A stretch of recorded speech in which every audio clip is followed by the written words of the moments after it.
네, 너무 좋습니다. 이렇게 자녀들로부터 3대가 함께 예배드리는 모습이 이렇게 쉽지 않습니다. 그런데 이렇게 여기저기 앉아서 예배드리는데요, 참으로 보기 좋네요. 이런 은혜가 늘 우리의 가정에 믿음의 명문 가문을 잇고 믿음의 기업을 이어가는 아름다운 가정들로 서갈 수 있기를 바랍니다. 네, 감사합니다.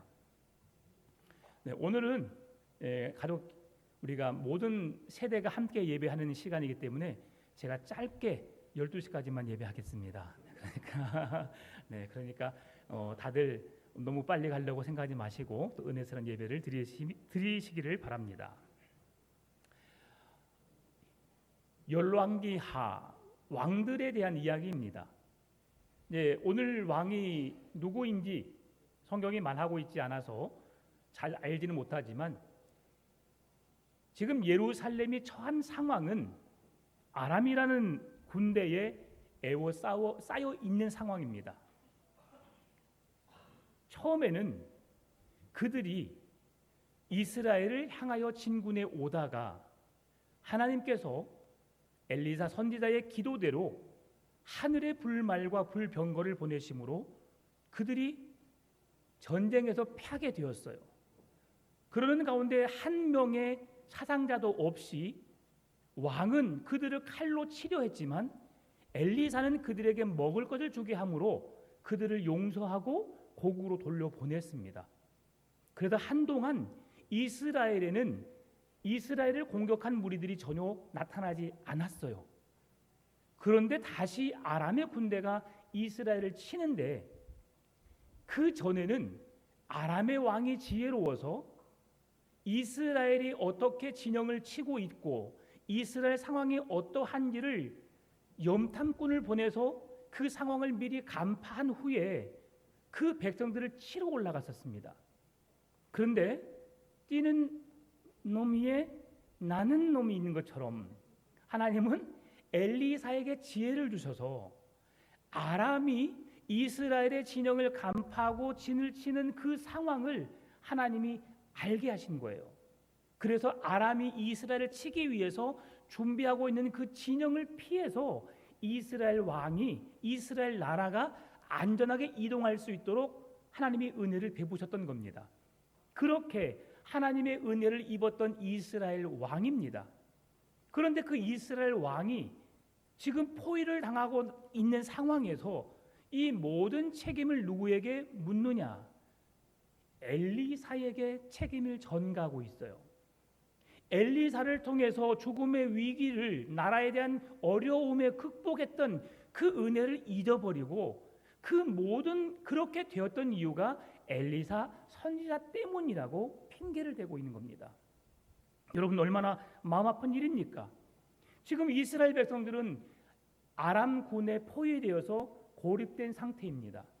하나님이 먹지 말라고 했던 나귀의 머리를 우리 320일의 품삯, 우리 하루 노동자가 3만 원이라면 거의 1,000만 원 주고 먹어야 하는 그런 어마어마한 가치입니다. 나귀 머리는 부정한 음식이라고 해서 이스라엘 백성들이 전혀 먹지도 않았고 찾아보지도 않았던 음식이죠. 그런데 나라가 포위되다 보니까 군사력, 정치력, 경제력 그리고 먹는 식량난에까지 어마어마한 어려움을 처하게 된 거예요. 그러니 나귀를 먹는 것, 또 비둘기 똥을 구미하는 것, 돈보다 생명이 소중하기 때문에 그렇게 하는 겁니다. 그런데 더 끔찍한 일이 일어나요. 누구를? 이웃의 자녀를 먹습니다. 이런 끔찍한 일이 있어요. 이런 일들이 지금 있는 상황입니다. 그러니 얼마나 어렵겠어요. 얼마나 힘들겠어요. 이곳을 우리가 바라보는 지옥이라고 해도 과언이 아닐 겁니다. 그렇게 지금 끔찍한 상황이 이스라엘 진영에 펼쳐지고 있는 상황이에요. 그러는 상황에 이제 아람이 진을 치고 있고 이스라엘 백성들이 포위되어 있는 상황 속에 4명의 문둥병자가 등장합니다.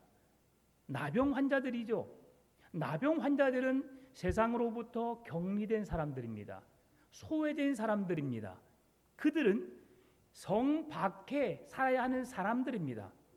그런데 오늘 본문의 말씀 보니까 그들은 성 안에 있지도 못하고 성 밖에 있지도 못하고 성문 어귀에 거하고 있다는 것을 볼 수 있습니다. 무엇을 말하고 있습니까? 그들이 성 밖에 거주하면서 그들의 생명을 유지하고 그들이 그래도 나병으로부터 어려움은 겪지만 사람으로서 살아갈 수 있는 구실을 할 수 있도록 성 밖에 진영을 마련하여 그곳에 살게 했거든요. 그런데 그곳에서도 살지 못하는 그들의 모습을 오늘 성경은 표현하고 있다는 사실이지요. 그래서 그들은 성문 어귀에 앉아 있습니다. 그러면서 네 사람이 이런 생각을 합니다. 우리가 이스라엘에는 들어갈 수가 없고, 왜 그러죠? 부정한 자가 정결한 자와 함께 할 수 없기 때문이죠. 그렇다고 우리가 성문 밖에 나갈 수도 없고, 왜? 그곳에서 어떤 이유에서 있는지 모르겠지만 그곳에서 또 소외를 당해서 그들은 성문 어귀에 앉아있는 현실입니다. 그래서 그들이 생각합니다. 우리가 어디 여기도 저기도 가지 못할 상황에 우리는 어차피 죽을 인생이야. 한 가닥의 희망을 걸어보자. 그게 뭐냐면 오히려 이스라엘 진영으로 나가자. 우리가 그곳에서 우리를 긍휼히 여기사 우리를 좀 용서해주고 우리를 받아달라고 좀 용서를 구할까라는 생각을 할 수 있었을 건데 아람 진영으로 가자고 제안을 합니다. 아람은 적국이죠. 지금 전시 상황입니다. 그들은 나병으로 격리된 상태에 있었지만 그럼에도 적국의 나라의 사람들입니다. 그곳에 가게 되면 최소한의 은혜를 입는다면 생명을 살려두는 은혜를 입을 것이고, 그렇지 않는다면 그들에게 죽임을 당해도 그들은 아무런 말할 수 없는 조건을 가진 자들이죠. 근데 그 네 명이 다 같이 하나같이 아람군 진영으로 가서 우리가 항복하자라고 말합니다. 네, 우리 아이들 좀 어렵지요. 네, 그래서 제가 좀 쉽게 이야기할게요. 네, 여러분이 다 이해할 수 있을 정도로 제가 준비했으니까 조금만 기다려주면 아, 이런 말씀이었구나라고 생각할 겁니다. 자, 그렇게 그들이 구호단체로 나아가서 우리를 도와달라고 요청한 것이 아니라 적국으로 나아가서 그들이 죽을 수 있는 상황이지만 나아간 거예요. 여러분, 이들의 마음을 누가 움직였을까요? 하나님이 움직였어요. 하나님이 지금 나병을 앓고 있는 네 사람을 통해 일하고 계심을 우리에게 보여주고 있는 거예요. 여러분, 이 상황의 말씀을 통해서 우리가 생각해 볼 게 뭐냐면 우리가 건강하다고 우리가 온전하다고 하나님이 나를 통해 일하실 수도 있지만, 그러나 사회적으로 격리되었고 부정하다고 그렇게 멸시받는, 천대받는, 그리고 아람 군대에 이스라엘을 배반하고 항복하는 그들을 통해서도 하나님은 일하실 수 있다는 사실을 우리에게 보여주고 있습니다. 여러분, 우리가 어떤 자격이 있어서 어떤 조건을 갖춰서 구원받은 것이 아님을 기억하시기 바랍니다. 하나님은 우리가 죽어 마땅할 죄인들이지만 그런 우리에게 긍휼의 은혜를 베푸셔서 우리를 사랑하신 거예요. 우리를 구원하시겠다고 약속하신 겁니다. 그 약속을 믿고 그 주님의 자리에 주님이 찾으시는 그 믿음을 우리가 지켜 행하면 우리는 그 구원의 기회를 놓치지 않는 거예요. 우리 친구들 예수님 믿지요? 예수님 믿어요? 네, 우리 아이들의 목소리 네 해야지. 여러분, 그래요. 누구예요? 아, 그래요. 너는 나중에 내가 용돈 주겠어요. 네, 너무 이뻐요. 그래요. 그렇게 하는 거예요. 그렇게. 이게 믿음이에요. 하나님이 하라고 하면 예라고 대답하는 것이 믿음이에요. 예라고 하라고 할 때 예를 하고 아니오라고 할 때 아니오라고 대답할 수 있는 것이 참 믿음인 거예요. 왜냐하면 그것이 순종하는 믿음이기 때문이죠. 오늘 이 네 사람이 그렇게 아람의 군대를 향해 나아갑니다. 그런데 하나님은 이 나병 환자들을 통해서 놀라운 구원의 역사를 이루시는데요. 우리 같이 6절 7절 말씀을 같이 읽어보겠습니다.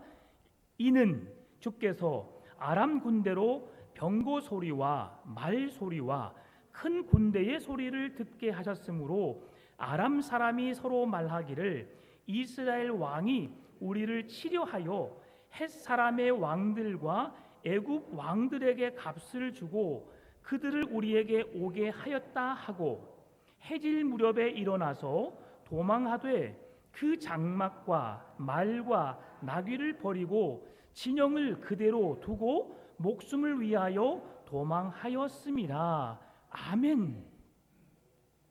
지금 아람의 군대가 이스라엘을 꼼짝할 수 없을 만큼 포위하여서 이스라엘은 조금 있으면 항복하고 나올 상황이에요. 그런데 하나님이 갑자기 그들에게 군대로 병거 소리와 말 소리와 큰 군대의 소리를 듣게 하심으로 그들을 혼란스럽게 말하는 거죠. 사사기에서도 하나님이 그런 일들을 행하셨죠. 하나님은 기드온의 300 용사를 통해서 횃불을 들고 항아리를 부수고 큰 소리 외쳐라 이야 라고 외쳤을 때에 그 모든 블레셋의 군대가 도망갔어요. 하나님은 여리고성을 무너뜨릴 때도 하루, 이틀, 3일, 4일, 5일, 6일째 돌고 7일째 7바퀴를 돌고 큰 소리로 외쳤을 때에 하나님은 여리고성을 와르르 무너지게 하셨어요. 하나님은 이런 소리를 내게 하셔서 오늘도 큰 말소리와 병거 소리를 내게 하심으로 아람의 군대를 떠나가게 하신 거예요. 도망가게 하신 거예요. 이것은 하나님이 이스라엘 백성들을 얼마나 사랑하시는지를 보여주는 장면입니다. 지금 이스라엘 백성들이 한 게 뭐예요? 하나님께 기도했다는 말이 있어 없어요? 없어요. 오히려 서로 핑계하고 서로 남 탓하고 서로 지금 나만 살기 위해서 나 살자고 지금 그렇게 나 위주의 삶으로 변화되어 가는 그 이스라엘 백성들이 뭐가 이쁘다고. 여러분, 우리의 사고를 좀 바꾸시길 바랍니다. 우리가 생활 속에서 어떤 문제를 직면하면 왜 이런 일이 일어났을까를 먼저 생각하시고 이것이 누구의 잘못일까를 따지는 것보다도 왜 이런 일이 일어났으며 이런 문제를 내가 어떻게 수습해 나가야 할 것인가, 그러면서 사람들이 다치지 않는 범위 내에서 수습할 수 있는 지혜를 발휘하시는 여러분 되시기를 바랍니다. 여러분, 사람이 소중합니다. 사람의 마음을 다치면 모든 것을 잃게 됩니다. 한 사람을 잃으면 하나님은 그 잃어버린 영혼을 통하여 너무 마음 아파하시거든요. 그런데 우리의 마음이 다치는 것은 너무 쉬워요. 부부가 대화하다가도 전혀 생각하지 않았던 말들이 가끔씩 툭 튀어나올 때가 있어요. 그러면 그 한마디 말로 서로가 상처가 되고 서로 어려움을 겪게 되거든요. 여러분의 가정은 지혜롭고 현명하여서 그렇지 않지요? 그럴 줄 믿습니다. 그래야 돼요. 근데 가끔 그런 일이 생기더라고요. 그럴 때 여러분, 예상치 못한 일이 상황이 그렇게 나타나게 되면 그게 내 마음이 아님을 표현하십시오. 말하지 않으면 더 깊은 수렁으로 빠져들어갈 수밖에 없어요. 사람들의 오해관계는 그렇게 풀어야 합니다. 가만히 내버려두면 제3자들이 그 문제를 일으켜서 더 큰 문제를 일으키거든요. 지금 이스라엘은 자기들만 살겠다고 했던 그 백성들이었고, 그런데 하나님은 그들에게 은혜를 베푸시는데 누구를 통해서 베푸시느냐? 이스라엘 백성들이 부정하다고 그들을 격리시켰던 4명의 나병 환자들을 통해서 하나님은 은혜를 입게 하시는 거예요. 하나님께서 말소리와 병거 소리를 들리게 하심으로 아람의 군대를 그 진이 포위하고 있던 모든 진이 물러나게 하셨어요. 그리고 4명의 나병 환자들이 아람 군대 진영으로 왜 갔지요? 왜 갔어요? 항복하려고 갔어요. 항복하려고. 자기들의 생명을 이렇게 하면 우리가 살 수도 있겠다라는 한 가닥의 희망을 가지고 나갔던 거예요. 그런데 하나님이 그들을 먼저 물리치시고 아무도 없는 거예요. 이 나병 환자들이 어떤 은혜를 입었느냐? 자기들 살려고 갔던 그곳에 하나님이 아람 군대 진영의 모든 군사를 도망가게 하시고 그들이 버리고 간 그런 전리품들, 금, 은, 보화들을 챙기게 하시고 그들이 없는 것을 소유할 수 있는 기회를 주셨다는 사실이에요. 하나님은 그들에게 그렇게 은혜를 입히셨어요. 그런데요, 더 놀라운 일이 있습니다. 이들이 어떤 고백을 하냐? 오늘 본문의 9절이에요. 나병 환자들이 그 친구에게 서로 말하되 우리가 이렇게 해서는 아니 되겠도다. 오늘은 아름다운 소식이 있는 날이거늘 우리가 침묵하고 있도다. 만일 밝은 아침까지 기다리면 벌이 우리에게 미칠지니 이제 떠나 왕궁에 가서 알리자 하고. 여러분, 만약에 여러분이 나병 환자입니다. 여러분은 이 사회로부터 격리된 자들이에요. 쉽게 말하면 우리 교회 공동체 안에서 출교당한 자들입니다. 당신은 우리 교회 나오지 마라고 외면당했고 우리는 사람들에게 무시를 당했고 어찌 보면 우리의 질병으로 인해서 격리를 시켜주는, 그래서 우리 공동체로부터 무리로부터 떠나버리는 그런 상태예요. 어찌 보면 공동체로부터 아픔을 가질 수 있고요, 어려운 마음이 있을 수 있는 4명의 사람입니다. 그런데 그 사람들이 지금 처한 상황은 아람 진영에서 아람 군대가 버리고 간 그런 금은 폐물을 취하면서 야, 우리에게 또 이러한 좋은 일이 일어나는구나. 이야, 이렇게 하나님이 우리를 사랑하시네. 우리 이 돈 가지고 어느 나라로 가서 잘 먹고 잘 살자 라고 해도 됐습니다. 여러분 그렇지 않았겠습니까? 여러분 생각이 다시 풍암전원교로 가서 그곳에 교회를 섬겨야지, 여러분 그럴 마음이 있어 없어요? 그래서 믿는 사람이 더하다는 거예요. 독합니다. 한번 따라해 볼까요? 나는 독하다. 진짜 독하십니까? 독해요 우리는. 그래서 우리가 예수님을 닮아가는 예수님의 마음으로 그 독한 마음을 녹여야 되는 거예요.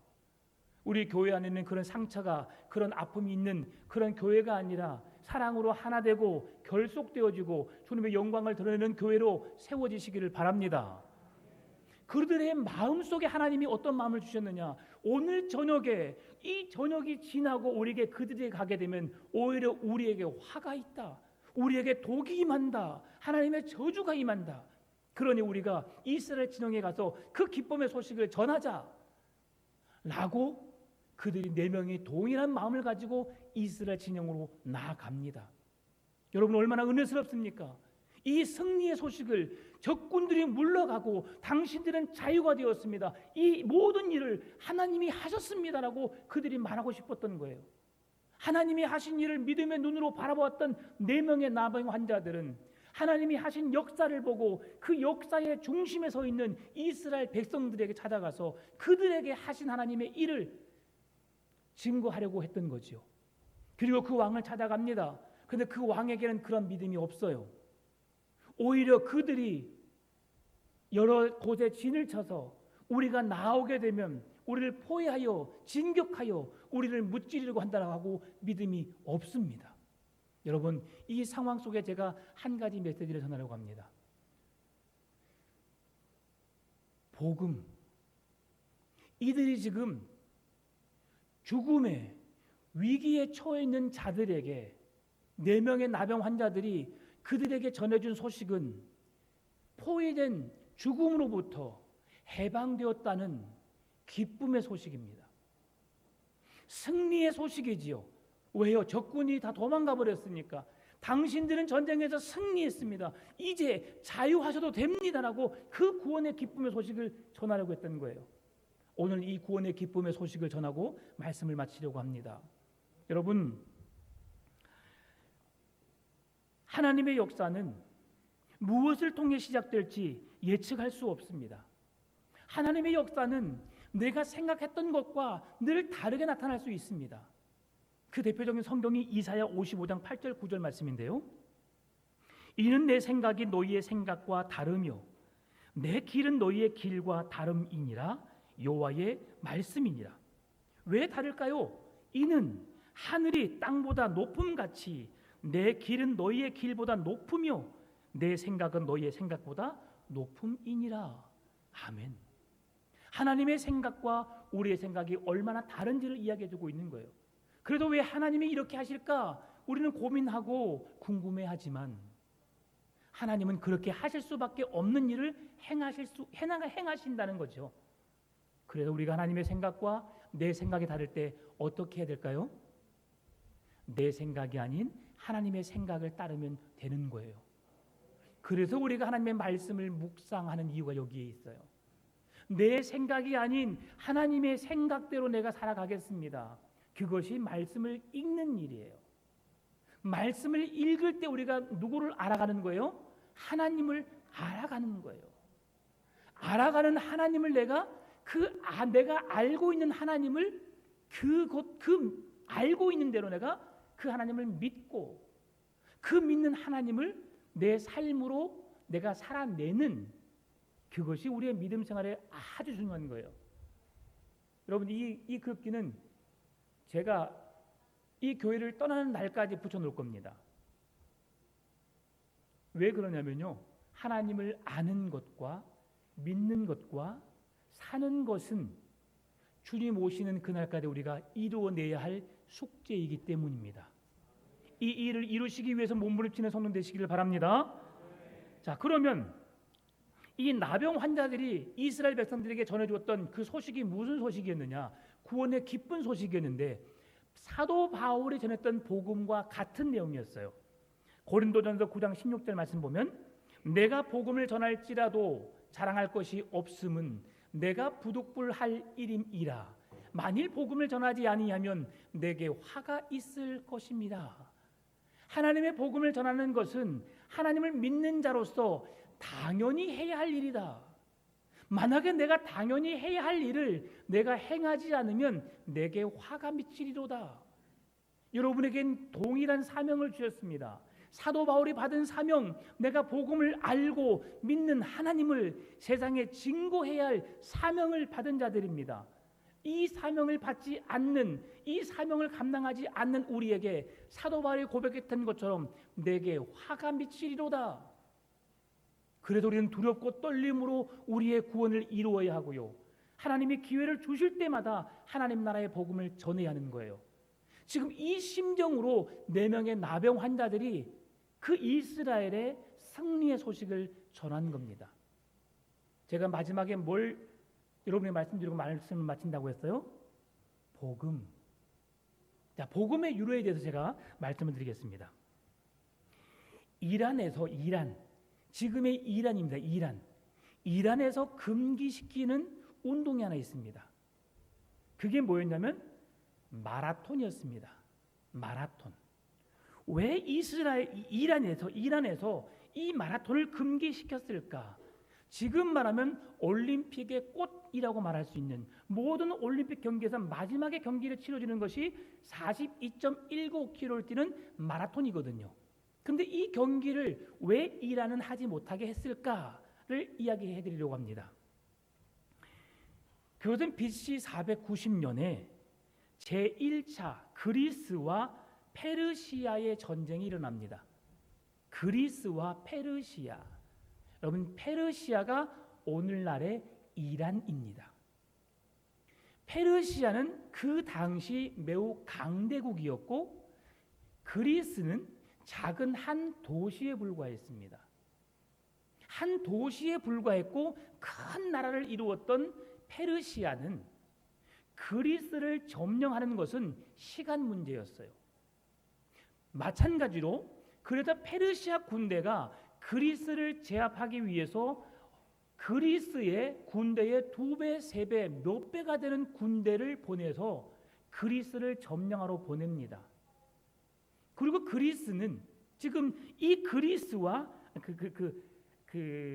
페르시아의 전쟁이 그리스와 아테네에서 마라톤이라는 지역이에요. 아테네에서 마라톤 지역, 그 지역에 있었던 일인데 그리스까지 이 마라톤 지역에서 몇 킬로 떨어져 있냐면 30km 떨어져요. 30km. 그러면 이 마라톤이라는 지역에서 30km 떨어진 그곳에서 그리스가 전쟁에 패하게 되면 그리스 진영에 있는 모든 사람들은 이제 어떻게 되는 거예요? 페르시아의 포로가 되는 거예요. 속국이 되는 거죠. 그러니 그리스는 반드시 전쟁에서 승리해야 되는데 승리할 수 없는 상황이죠. 왜요? 페르시아 군대가 몇 배가 많은 군사가 그리스와 지금 전쟁을 하고 있으니까요. 그런 놀랍게도 이 전쟁에서 어떻게 했는지 모르겠지만 그리스가 페르시아 군대를 승리합니다. 놀랍죠? 그러는 가운데 이제 이 기쁨의 승리의 소식을 그리스 시민들에게 전해야겠다라고 해가지고 한 병사를 선택합니다. 달리기 잘한 사람 손들어. 그 중에 제일 빠른 사람 누구야? 라고 선별했더니 그 사람의 이름이 페이디 피데스라는 사람이에요. 페이디 피데스라는 사람. 그 사람이 너는 지금으로부터 멈추지 않고 그리스 시내로 가서 우리가 페르시아와 전쟁에서 승리했다라는 소식을 전해라. 그리고 한 번도 쉬지 않고 열심히 달려서 그리스 시내에 도착하게 됩니다. 그리고 그 시내에 터질 듯한 심장을 움켜쥐고 그리고 달려가서 그 그리스 시내에서 한마디 외치지요. 시민 여러분, 우리가 페르시아와의 전쟁에서 승리하였습니다. 당신들은 자유입니다. 우리가 승리했기 때문에 이 승리의 기쁨을 만끽하십시오 라고 외치고 그 자리에서 죽었어요. 안타깝죠. 그러나 이 기쁨의 소식을 전하고 그가 죽었는데요. 그리고 그 뒤해부터 시작해서 이제 올림픽에 대해서 하나의 경기를 추가해서 이 사람을 기억하는 의미에서 마라톤을 추가시킨 겁니다. 그래서 마라톤이 생긴 지가 얼마 되지 않았어요. 그래서 마라톤이 생긴 거죠. 자, 제가 오늘 계속 이 기쁨의 소식을 세 가지로 설명해 드리고 있습니다. 하나의 소식은 그리스와 페르시아의 전쟁에서 승리한 소식을 전했고요. 그 앞에는 누구예요? 이스라엘을 제압했던 아람 군대에 도망가고 아람 진영이 도망갔다는 소식을 그 이스라엘에 전했던 승리의 소식을 전해줬던 것입니다. 오늘 말씀을 마무리하면서 우리가 가져야 할 이 기쁨의 소식, 이 구원의 기쁨의 소식이 무엇인지를 말씀을 드리고 마치려고 합니다.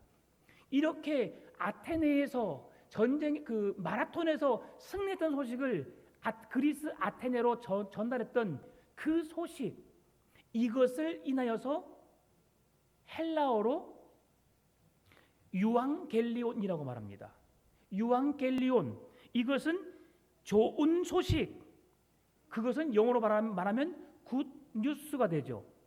이것을 성경에서는 신약 성경은 당연히 굿 뉴스, 좋은 소식이 복음이고요. 구약 성경은 이 좋은 소식을 전하기 위해서 그 좋은 소식이 진행되고 있고 그 좋은 소식이 신약에 와서 완성된다는 소식을 전하고 있는 것이 구약 성경이에요. 그러면 이 좋은 소식이 뭐예요? 여러분, 복음이 뭐예요? 복음이 뭐예요? 예수 그리스도입니다. 복음은 예수 그리스도예요. 오늘 우리에게 복음의 소식이 들려졌습니다.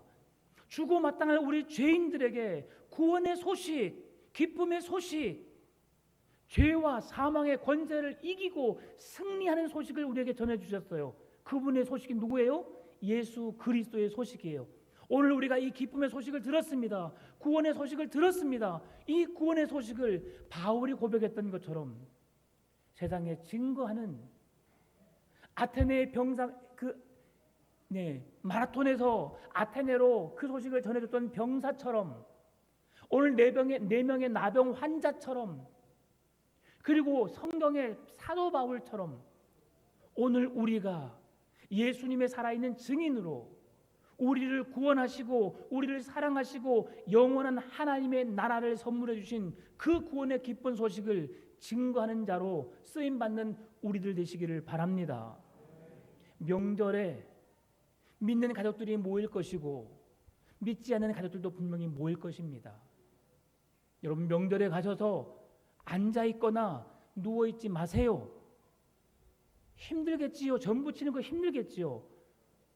저희 집에도 전을 겁나게 붙여요. 앉으면 최소 3시간, 5시간 동안 거의 전만 붙입니다. 우리 집이 그런 집입니다. 누가 전 붙이게 해요? 사모님이 붙여요.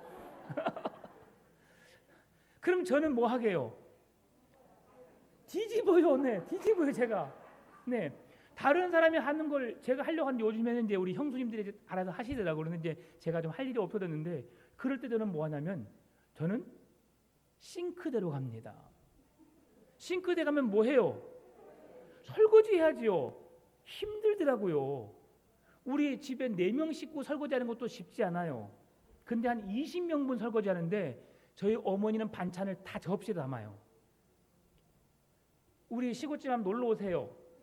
우리 어머니가 해준 음식 한번 대접하겠습니다. 반찬 가지수가 20가지 넘습니다. 그거 설거지 하려고 생각해 보세요. 상이 2상, 3상 납니다. 설거지 했다고 땀 닦으면 또 오고 또 오고 계속 옵니다. 30분 이상을 설거지해야 돼요. 그런데 제가 거기에서 서 있는 이유가 있습니다. 아직 우리 두 형님이 안 믿거든요. 그런 그들에게 하나님의 사랑을 심어주고 싶은 거예요. 아, 아들이 부모에게 뭔가를 하지 못하지만 몸으로 그렇게 움직이는구나, 뭔가를 하려고 하는구나, 그런 솔선수범을 보이면 그들의 생각 속에서 아, 역시 목사라고 하더니 좀 다르구나 라는 걸 보여주고 싶어서 그런 거예요. 가면 왜 앉고 싶지 않겠어요? 왜 눕고 싶지 않겠어요? 올 추석에는 여러분 그런 사랑을 나타내시기 바랍니다. 그리고 집에 와서 남편에게 손을 펼치세요. 나 마사지 받고 올게. 던져. 해서 여러분 마사지 받고 여러분 몸 푸세요. 그렇게 열심히 섬기고 그리스도의 사랑을, 기쁜 소식을, 구원의 기쁨의 소식을 증거하시는 이번 추석 명절 되시길 바랍니다. 그 은혜를 나누시고 은혜를 누리시는 복된 추석 되시기를 주님의 이름으로 축원합니다. 참 좋으신 아버지 하나님 감사합니다.